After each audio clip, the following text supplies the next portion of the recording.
Welcome back to the show, everybody. This is the Upper Tier Podcast. We are here tonight for a match preview.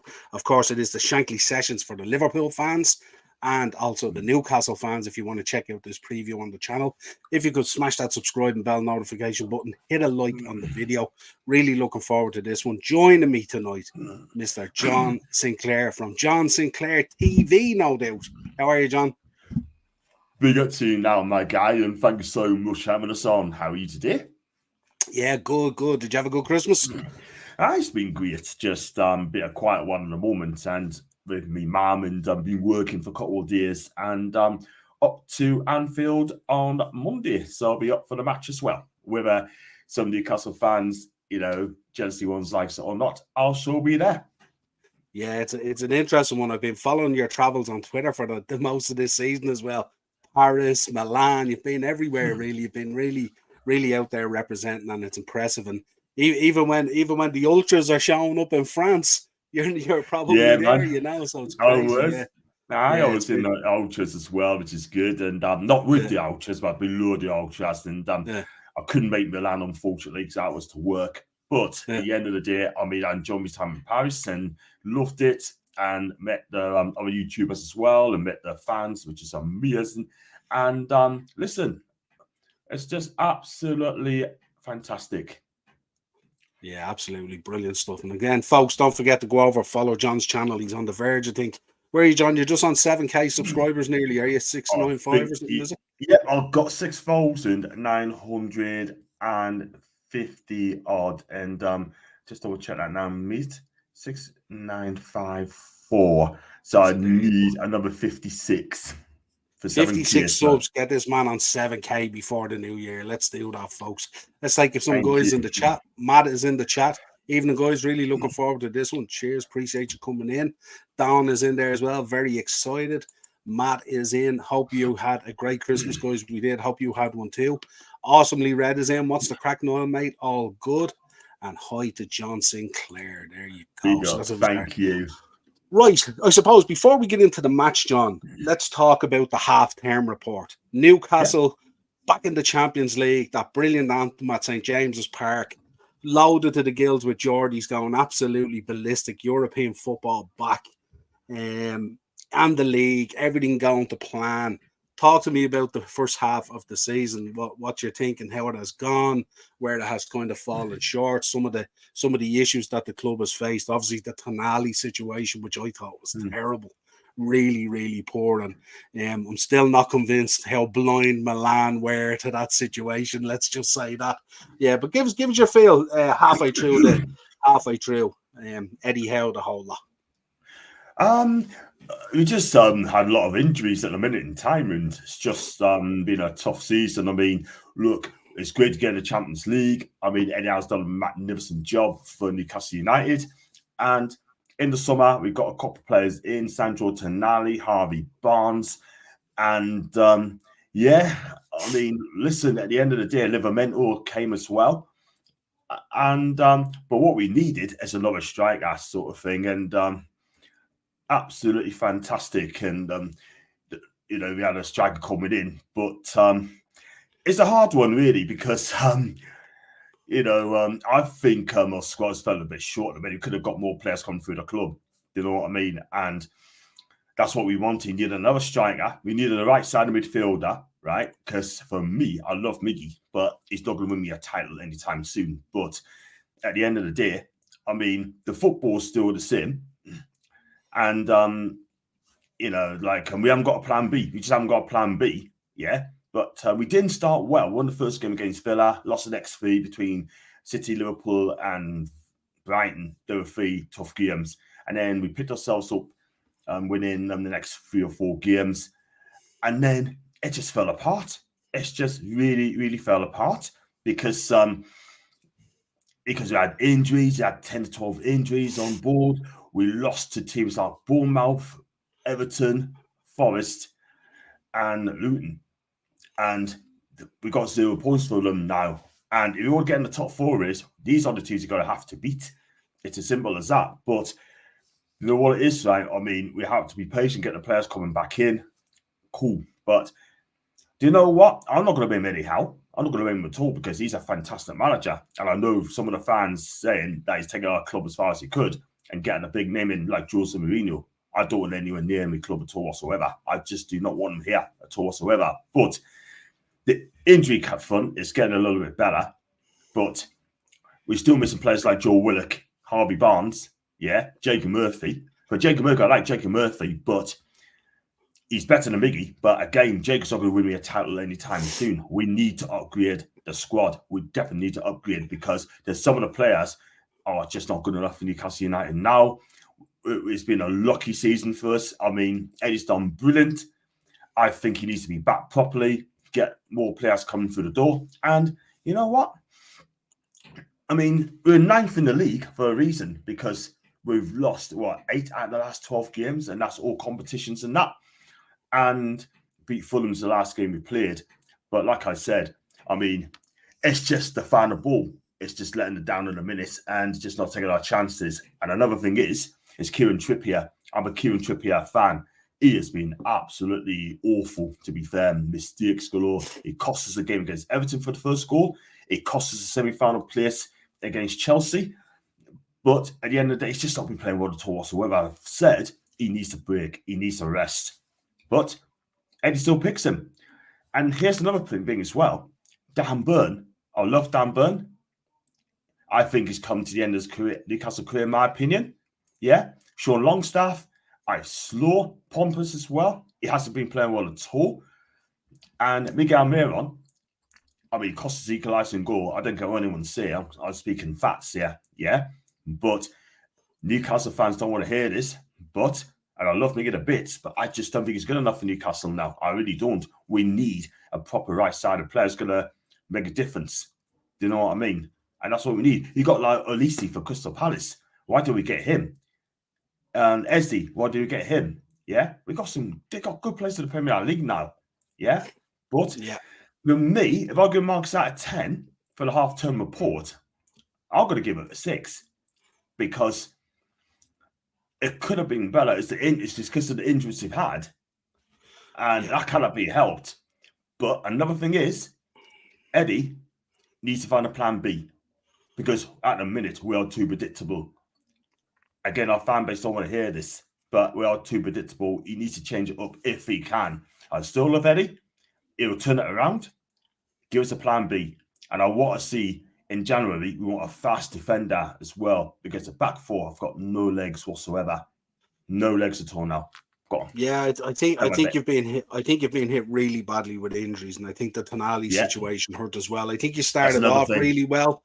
I think Jacob Murphy earlier in the season came on and he was really good, really energized and stuff like that. But I think injuries have hit you really, really badly. And the problem for Eddie Howe is in order to have a plan B, you have to have the resources there. And the problem is hands have been tied in terms of having to play literally the same 11 for a run of whatever it is, 5, 6, 7 games or whatever it is until some players came back. So that's a really difficult situation to be in. And I think what I see on the pitch at the moment, when I look at Newcastle playing at the moment, I've seen a lot of players at the moment who are just really tired. It's like the season. And I know we're only halfway through the season, but that's a lot of football for Newcastle to have played in terms of the Champions League and the travel and everything else that goes with it. And it's a real difficult balance to find as a Liverpool fan, we know well.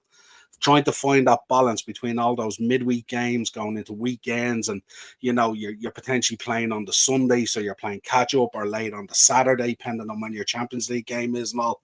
It's such a balancing act to try and find, and if you don't have a squad that's ready for that, and I emphasize squad, not team, it really catches up on you quick. And we seen it as well the year we were going for the quad. We were really good. We got through the 2 domestic cups and stuff like that. And we literally just kind of hit a wall and ran out of gas in that Champions League final. And we were unlucky the last day as well. Obviously, City came up trumps on the last day. We were there within 15 minutes to go, and just out of the brilliance of Pep and his substitutions and stuff like that sort of beat us and stuff. But it was just, I see where you're coming from. I'm a big fan of Eddie Howe. I think he's a real footballing guy and stuff like that as well, and I like that. And I think for your fan base up there as well, they're so ingrained in the city, in the culture, in the football, very similar to Liverpool as well. And I think Eddie Howe kind of gets it. And I think that's really important, similar to the way Jurgen Klopp gets Liverpool. And I think that's so important that if you got rid of Eddie Howe and you brought in someone else, you know, like a Jose Mourinho or something like that, that if that's what they're speaking about, which would be crazy, I think.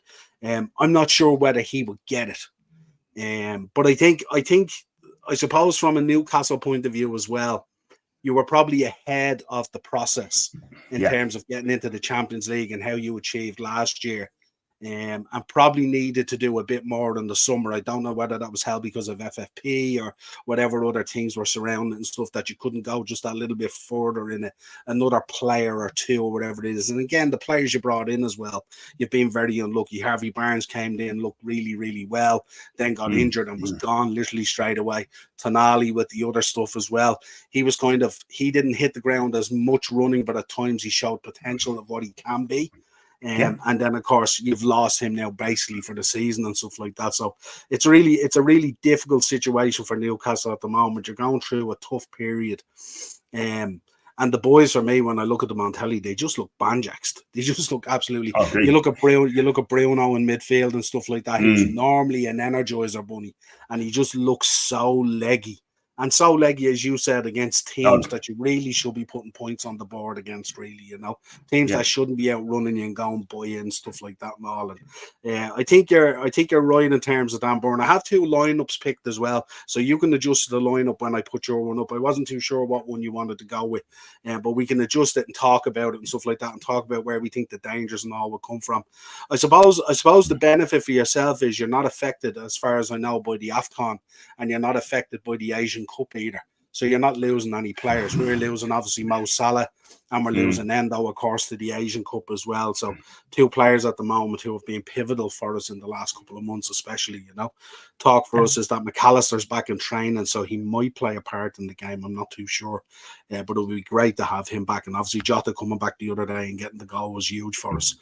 I think from our point of view, I think we find ourselves in a position at the top of the table, and it's an interesting one as well because, you know, 18 of our points have come from losing positions, which you might say, well, that shows a kind of bit of mettle and a bit of mentality.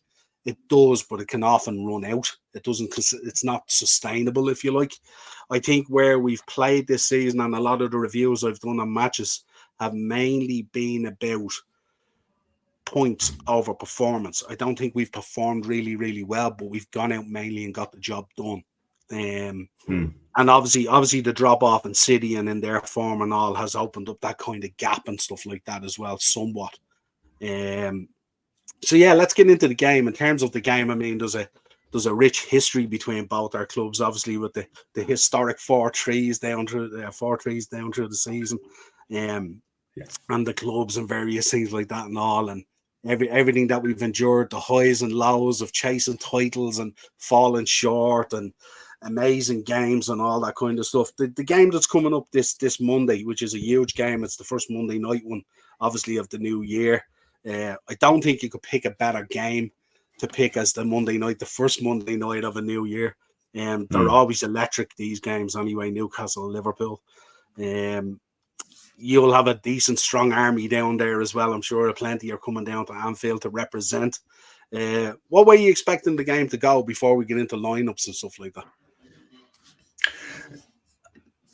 God, what if I get a lineup for my team more? Yeah, if you want, I have a slide here, so you can tell me. I just picked. You let me know what you think there. I kind of went with ideas myself. Like, for instance, you were talking about Dan Burn there. I was so impressed with Livramento. I was so impressed with him when he was at Southampton. He was so unlucky to get that injury. He was unbelievable. He's come back and he's been unbelievable. And I think he might handle Salah better than what Dan Burn might. And that was my thinking there. But you talk me through who you want in there and who would be in there and who you would change in and out and why. You go through your lineup first there. Okay. For me, it's going to have to be Dubravka and goal. And because at the end of the day, it's just we've got no one else. I mean, he's not going to pick Loris Karius. He's not going to pick him. There's just no way. And he's going to go with Dubravka. I think he's been absolutely awful, to be fair. Letting soft goals in. He just gets bullied off as well. His position is poor. His kicking is poor. I used to love Dubravka, don't get us wrong. But since he's came in, he's conceded more goals in a month than Paul Paris as well. That ain't great. Excuse me. The back four, yeah, that sounds about right. Definitely sounds about right. I definitely dropped Dan Burn. I do like Dan Burn, but he needs to be dropped because he had an awful game against Elanga for Forest the other day. He was absolutely poor, and I think he's lost his way now. I like Dan Burn. He works hard, but for me, I think he needs to be dropped as a squad player for me. So Livramento is going to be a left back for me. Trippier at right back because got no one else can play in that position at this moment in time. Fabian Schär doesn't look match fit, but you have to go with him. And Botman alongside him. The midfield three, I'll bring in Lewis Miley and I'll drop Sean Longstaff because, like I said earlier, he has not been playing well at all. So I'll bring Miley in. He's only 17 years of age. I think this guy would do really well in the midfield three alongside Joe and Guimaraes for midfield three. And up front, for me, Eddie's going to persevere with Miggy. So I've got a feeling that Isak will start the game. Will also be dropped to the bench. And I think Miggy's going to come back in. But if I had my way, what I would love to do, if Willock is fit, I'll play Willock in the midfield three and play Jordan on the left and Gordon on the right. And have Isak up top. So for me, what you put on there, I'd take out Longstaff and Mali. Yeah. I would have took out Wilson. Yeah. And the back four is correct. And I would have gone for that. But if you're going to bring Miggy in, I'll play Gordon on the right because I don't really like Anthony playing on the left, because he's a right side of mid winger. So I'll play him on the right, and then I'll play Miggy on the left, but he's got 45 minutes to perform. If he doesn't, then I'll hook him off. So that's who I go with. I'll drop Wilson to the subs bench, 100%. Yeah, the only thing about Gordon on the left is, if you remember in the game up at your place, he had a lot of joy against Trent in that game, especially first half. He was torturous against Trent, to be honest. And that's the only reason I sort of had him over that side in terms of the Newcastle thinking on things. I know Wilson came on the other day, didn't he? He came on as a sub the other day. And I know Eddie kind of he does. Maybe he'll come on again as a sub or something like that. But I always, when I think of Callum Wilson, I always think of one of those guys who just normally kind of finds himself in the right place at the right time. When a ball kind of breaks in the box, it tends to find its way to Callum Wilson's feet for one reason or another, and he tends to score that way, So that's why I kind of had him in there. I get what you're talking about. Miley, definitely, I've been so impressed with that kid. I mean, he's been so impressive. He's a real find. You fall across these things every so often in a season like that, where just you have so many re-injuries, you just have to throw someone in. We've had it this year with Jarrell Kwanzaa at the back. He's come in and he's been absolutely outstanding. He's made the odd mistake, but overall, I think he's looked assured and shrewd and all that kind of stuff. And I didn't include him in my lineup for this because he played the other day, but I think he'll definitely play probably the cup game coming up, maybe against Arsenal or something like that. I think what he might do is he might go with Kanate for this one. Where do you see the matchup on this? I mean, obviously, if McAllister is available, he probably goes in. I'm hoping he goes in where Jones is, and that we keep Endo in the 6, because obviously Endo and Mo are heading off after this game. So I think we should use them as much as we can before they go, which I think will be important. But I'd like to see McAllister in the 8 again, driving forward and creating. If he does make the starting lineup, we might even see him as a sub. Jones has come back in. He's been really, really good since he came back in. A lot of positive stuff there. Sometimes there's a little bit of a drop off, but I think he was out with that the eye injury and stuff like that, and also not easy to come back from. But where do you see the key matchups and the key kind of how it's going to evolve and stuff? I think the key is going to be, I say, between Salah and Livramento. I mean, if Livramento plays a left back, I think that'll be a good test for Tino. I think Tino will do well. He could actually defend. He goes fantastic going forward as well. And if you look at the weakness, At the minute, Trippier at the minute, I can't lie, because he's just been off in a minute. I'm not going to lie, but yes, he looks shattered. I get that. But at the minute, he's just not been playing well. He's been playing really poor. Tiredness could be an issue, but for me, I'm not going to lie, but I can't really put tiredness as an excuse now. We've got to deliver. But the midfield's going to be exciting as well. Joe Linton, I mean, he's been playing really well. He covers every blade of grass. I mean, for those who don't know, guys, he cost 40 million quid and he started as a striker and he was absolutely useless. Since Eddie has come in, he's been absolutely amazing in that midfield. I mean, he tackled. He's turned his career around, didn't it? Yeah, big time. Yeah. Turn it around, and I think he's been really, really good. And I think he'll be key. He'll probably get booked on Monday, rest assured. But that's how he is. And if Bruno gets onto his game and stop making those crude tackles and don't get frustrated, if you can get through Bruno frustrated, then I think you'll maybe get some joy. But Szoboszlai, this guy is brilliant. He really is fantastic. Long distance shooting as well. We was after him in the summer, but he chose to go to Liverpool instead. We could have done with him as well. Really could have done with that guy. He is absolutely fantastic. And if you look at the back four, that looks quite solid. I think Trent could be the weakness.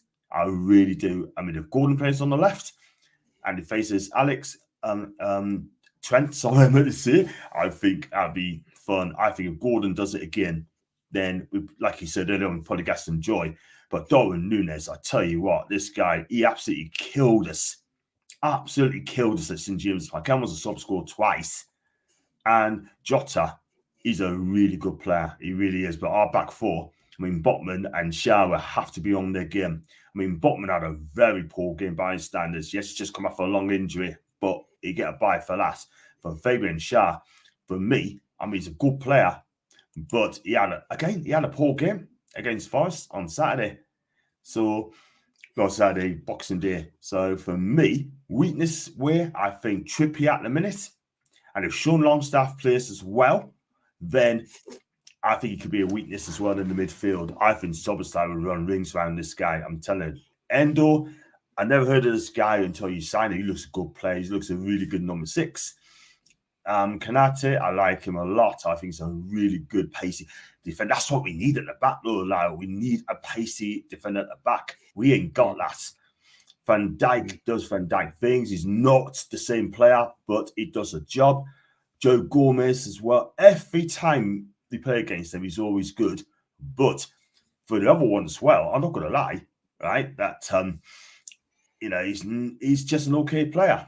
I'm just going for Akers. Big up Akers, by the way. Yes, thanks so much indeed for that. And I really appreciate that, Akers. Thank you, my guy. And I think on paper, Liverpool should win. But we got to compete though now. We got to compete. But if you get the first goal, then who knows where it could go. But just give it a go. We're going to start fast. But because of the squad at the minute, I think you're going to be quite knackered. So what can I say? But I was going to say Isak's going to be important for us as well. If he has a good game, he'd do good. Yeah, the Alexander Isak versus Kanate one worries me a little bit, because what Kanate does is he can get a little bit tense at times within the game, and his body positioning sometimes can be off. And Isak is so difficult as well, because he's a little bit awkward within his play as well, so very difficult to mark, because you don't know what way he's going to approach it when he picks up the ball, because he has such a variety of ways of attacking. And he seems to be so awkward to mark as well. And I find sometimes Kanate can get in a little bit close and he can be turned and stuff like that. And when he's turned, his defending can be quite awkward as well. He's very handsy on and stuff like that as well, and just kind of plays into refs. So that one could be a little bit awkward. With Kieran Trippier, it's a weird one as well, because it was when he gave up that goal that time against Chelsea and then suddenly getting picked to take the penalty as well. I thought they would have took him away out of that kind of limelight after coughing up the mistake. But they put him back in there to take the penalty, which I thought was a mistake, but maybe they wanted to reprieve him on the back of the mistake he made for the equaliser. But he has looked tired as well. And guys like him who play in those positions, himself and Tino and stuff like that, when they put in serious mileage in the game and stuff like that. And when you're playing that amount of games, it does catch up on you. There's no doubt about it. And you just start to feel really, really leggy. And then what happens is it's hard to snap yourself out of it as well, because your mind starts to play tricks on you and starts convincing you that you're this way and that you're leggy as well. So mentally you start to feel a bit fatigued, trying to convince yourself that you're not fatigued, you know. So it's gonna be a classic game. We always produce classic games and stuff like that. The injury lists are quite long for both teams.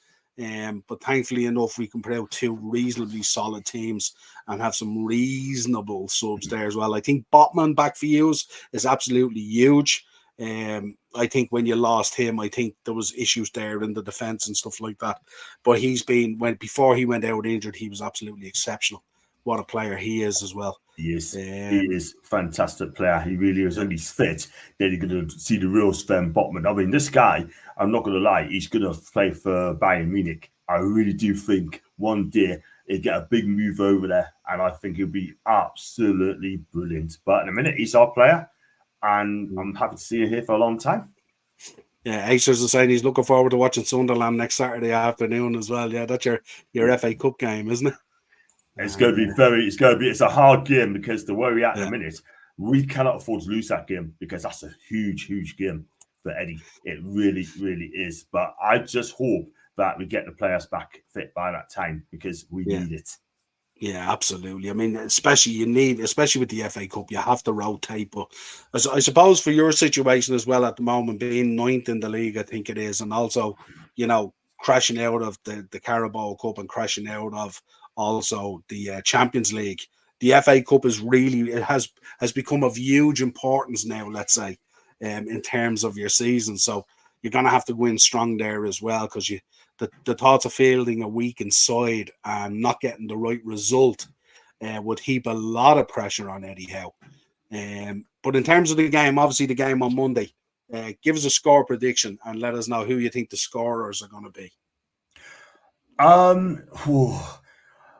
I'm going to be honest with you, right? I don't feel confident going into this game. I really don't, because Liverpool need to win to cement top spot. They're in the title this year. I still think, I don't want to say this, I think City will win it, but Liverpool will push them all the way. I truly believe. Is this a great Liverpool team? Probably not. I'm not going to lie. However, you've got a fantastic team there, and I think you have got injuries there. And I get that, but getting Alexis McAllister is massive for you guys, because he's a really good player. But the best we can hope for is a draw. I take that. But reality, I think it's going to be an easy Liverpool 3-1 win. Interesting. And Mo Salah, of course, on the verge of 150 goals for Liverpool in the league. He's already hit the 150 in the league, but there's a sneaky little Chelsea 1 or 2 in there, I think, or 1, I think it is. So he has to get one on Monday before he heads off to the AFCON to hit 150 league goals for Liverpool, which is absolutely exceptional for a guy who a lot of people thought was a one-season wonder, let's say. But not us Reds, that's for sure. I'm similar to yourself. I'm thinking 3-1 Liverpool. But I do think if we're not careful and if we start slow and if you guys come out with early energy and stuff like that and dampen down the crowd, there's been a lot of talk in recent weeks about the crowd at Anfield and stuff like that. But I think the Monday night ones under the lights are kind of special, and the history between both clubs and also both fan bases will be going at it back and forward and all. I think it should be a raucous atmosphere in there at Anfield on Monday night. Acers is in agreement as well. He thinks Isaac will cause Kanate and Virgil massive problems. I think Virgil probably not as much, because I think Virgil tends to kind of back off and survey the situation, whereas I think Kanate is more in closer. So I think Virgil's very clever that way with his experience. And I do think this season we have seen very much a return to close to the Virgil van Dijk that we know compared to last season. So I'm glad to see that as well. But yeah, it's been a pleasure having you on. Absolutely cool. Thanks for joining me for the preview and all that kind of thing. Shout out your channel and your socials and all that kind of stuff. And you're going to be at the game, so I'm sure you're going to be blogging and shorts and videos and all that kind of stuff as well. And I can't wait for that. Like the first visit at Anfield, and I know some Newcastle fans are crying, saying that why have I not been before, blah blah blah. But cry more because I'm gonna be on Monday, whether people like it or not. Listen, yeah, I mean you can find out on my channel on John Sinclair TV. There's a link just down there. Please hit the like and subscribe button as well, please. It helps us along way. I'm another 46 away from getting 7,000 subs. And I've got another show tomorrow for the preview. I've got Doug, the Dugout channel, Dugout YouTube channel. Doug's great. He is fantastic. He is an absolute legend. Big up Doug, by the way. He's the real one. He's the real one for me. So I'll be going with him tomorrow. And then on Monday, I'll do my match day vlog. Sunday, I'll probably do like a bonus show. And then on Tuesday, I'm going to do the review show. Liverpool, Newcastle, no matter what. And yeah, like I said, I'll probably do a watch along next Saturday against Sunderland. I may do. I haven't decided yet, but I'm hoping so. And yeah, just hit John Sinclair TV, hit the subscribe button. It's free. And you know what? It's fantastic. We don't call people out, and we're just a positive channel, really. Yeah, absolutely. And that's what you want. Magpie channel, best Newcastle United YouTube. Matty. I tell you, big up Matty, by the way. He's another real one as well. Big up to Matty. Absolutely. And Adam Pearson too.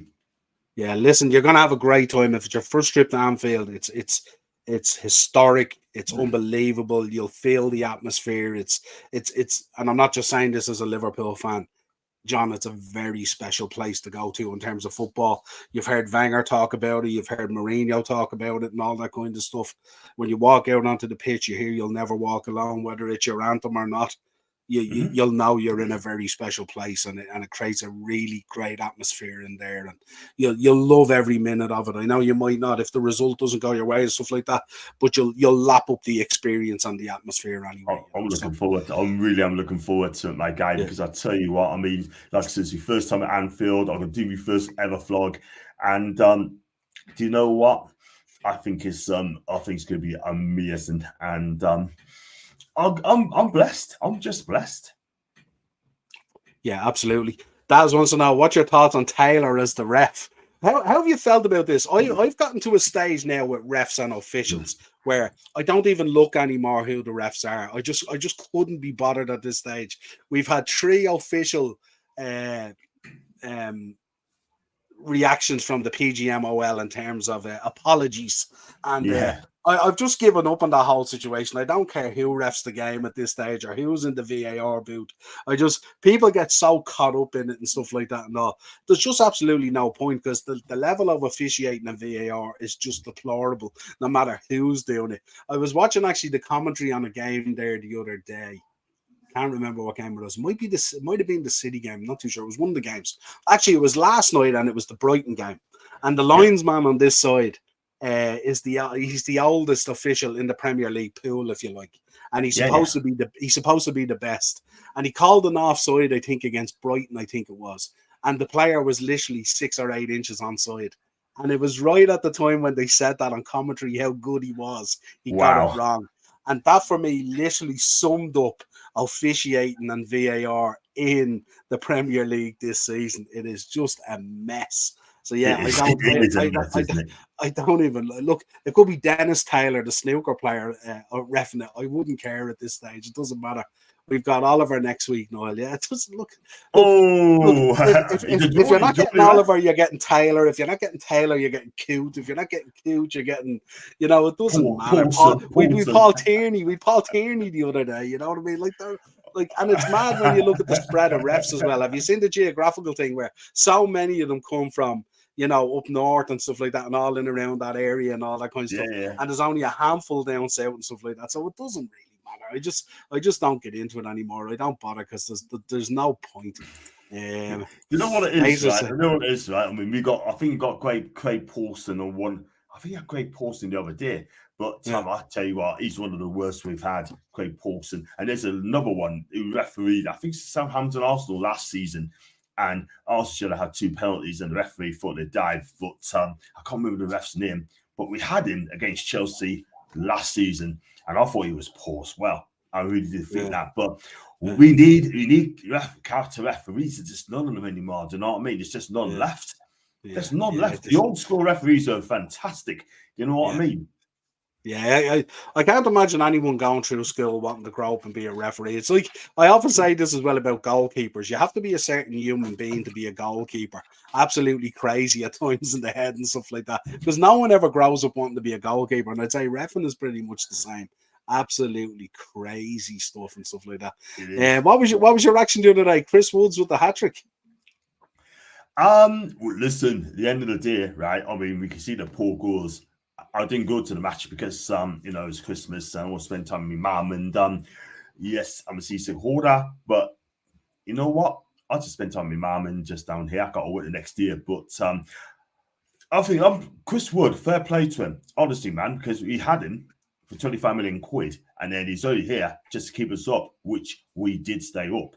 And then we sold him on to Nottingham Forest, and he seems to be doing bits there. It's just the style of play.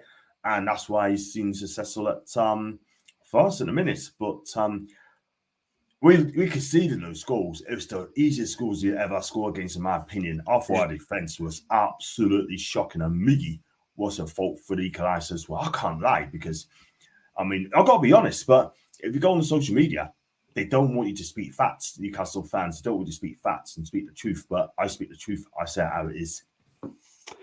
Yeah, well, I think, look, the truth and how you view it, it's like, it's not like you're doing it for likes. It's not like you're doing it for views. You're calling it as it is. Yeah.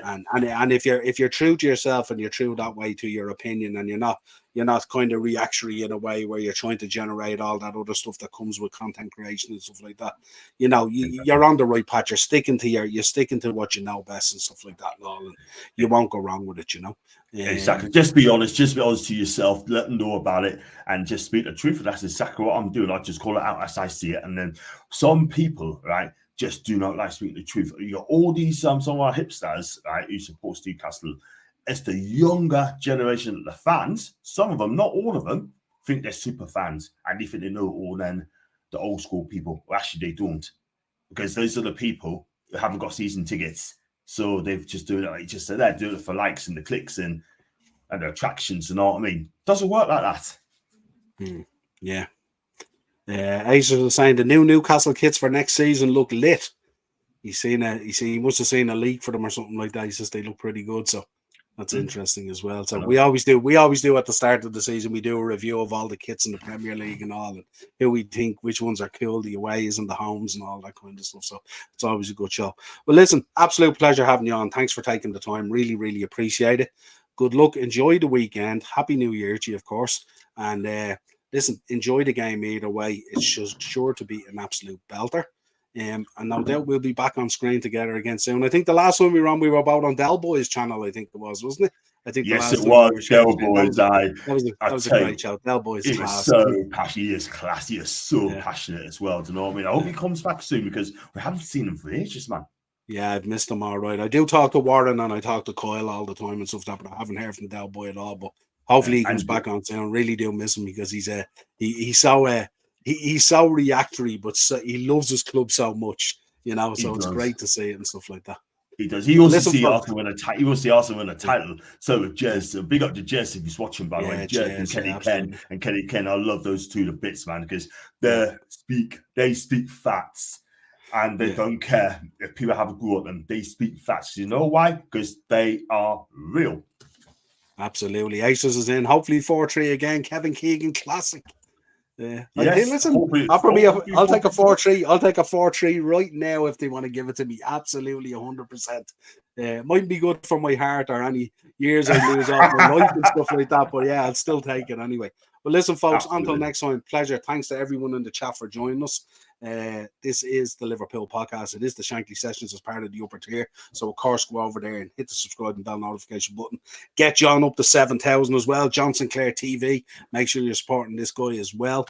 And until next time, John, we will talk again real soon. Cheers, buddy. Champion. You take care, man. Good luck.